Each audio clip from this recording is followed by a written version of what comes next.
High. তো এখন রাত প্রায় 11:30 বেশিই বাজে।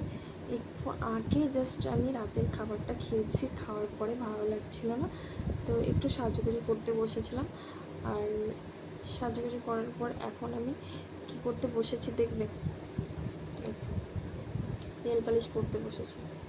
আমার হাতে একটু নেল পালিশ থাকে না, কোনো না কোনোভাবে ঠিক আমি তুলে ফেলি, সে যে করেই হোক না কেন। তো ওই জন্যে নেল পালিশ পরতে বসেছি। আর সামনেই কিন্তু মহালয়া, বেশি দেরি নেই। কার কী প্ল্যানিং আছে আমাকে জানিও। আর আপাতত আমার কোনো প্ল্যানিং নেই মহালয়া উপলক্ষে, তবে ইচ্ছা আছে, কিন্তু সেটা পুরোপুরি সাকসেসফুলি হবে কি না আমি জানি না, দেখা যাক। যদি সেটা সাকসেসফুলি হয় অবশ্যই আমি শেয়ার করবো তোমাদের সামনে। তো চলো, বাকিটা পরে দেখা হচ্ছে।